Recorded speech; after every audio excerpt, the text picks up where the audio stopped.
लोकसभा चुनाव में जुटे अखिलेश यादव। देखिए अखिलेश यादव का उम्दा प्लान। आम चुनाव को लेकर क्या है अखिलेश की रणनीति, विपक्ष को साधने के पीछे अखिलेश के मन में है क्या। आज हम बताएंगे अखिलेश का एक एक प्लान। सपा से कब कहां कैसे चूक हुई, कब कहां कैसे बाजी मारी, सब बताएंगे। नमस्कार, स्वागत है आपका। आप देख रहे हैं हमारे YouTube channel expert media news. Lok Sabha चुनाव 2024 जैसे जैसे नजदीक आता जा रहा है, सभी दलों की तैयारियां भी तेज होती जा रही हैं। इस बार सबसे ज्यादा फोकस यूपी पर है।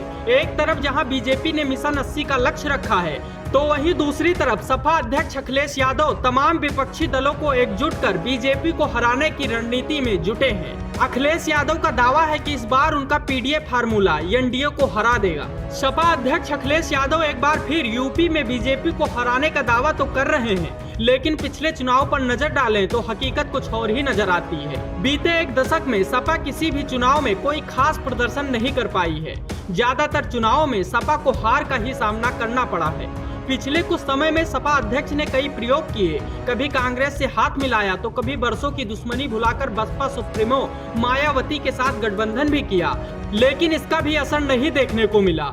हाल ही में हुए निकाय चुनाव में भी समाजवादी पार्टी को करारी हार का सामना करना पड़ा है। समाजवादी पार्टी के अध्यक्ष अखिलेश यादव के सियासी करियर को देखा जाए तो जब से उन्होंने पार्टी की कमान संभाली है, उन्हें लगातार ही हार का सामना करना पड़ रहा है। साल 2012 में अखिलेश यादव यूपी के मुख्यमंत्री बने थे, हालांकि तब उनके पिता मुलायम सिंह के हाथों में पार्टी की कमान थी। अखिलेश के नेतृत्व में अब तक नहीं मिली जीत। अखिलेश यादव ने साल 2017 में समाजवादी पार्टी की कमान संभाली थी। इस दौरान उनके पारिवारिक विवाद और चाचा शिवपाल यादव से जमकर खींचतान देखने को मिली थी। साल 2017 में अखिलेश ने राहुल गांधी के साथ हाथ मिलाया और मिलकर विधानसभा चुनाव लड़ा। इन चुनाव में सपा 47 सीटों पर सिमट गई। लोकसभा चुनाव 2019 में अखिलेश यादव ने मायावती के साथ गठबंधन किया, लेकिन सपा को कोई फायदा नहीं हुआ। सपा का वोट बसपा को ट्रांसफर हुआ, लेकिन बसपा के वोटरों ने सपा को वोट नहीं डाला और सपा की 5 सीटों पर ही जीत हासिल हुई। विधानसभा 2022 में अखिलेश यादव ने यूपी की छोटी छोटी पार्टियों के साथ गठबंधन किया। इनमें ओम प्रकाश राजभर की सुभाष सपा, महान दल, आरएलडी और अपना दल कमेरावादी जैसी पार्टियां थी। इस चुनाव में सपा की सीटों में बढ़ोतरी तो हुई, लेकिन सपा के हाथ इस बार भी सत्ता नहीं लग सकी।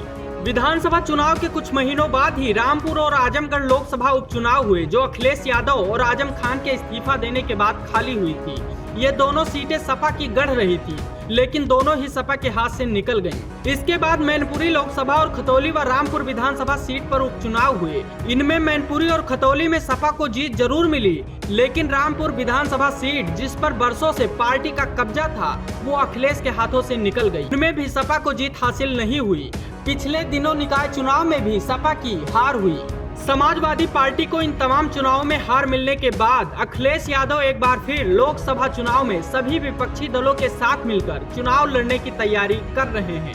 बीजेपी ने इन चुनावों में यूपी की सभी 80 सीटों को जीतने का लक्ष्य रखा है। पिछले लोकसभा चुनाव के नतीजों पर नजर डालें तो यूपी में बीजेपी को अकेले ही 50% वोट हासिल हुआ था। ऐसे में अखिलेश यादव भले ही विपक्षी एकता की बात कर रहे हों, लेकिन उनकी चुनौती काफी बढ़ गई है। तो ये वीडियो आपको कैसे लगा, कमेंट करके जरूर बताएं। Team expert.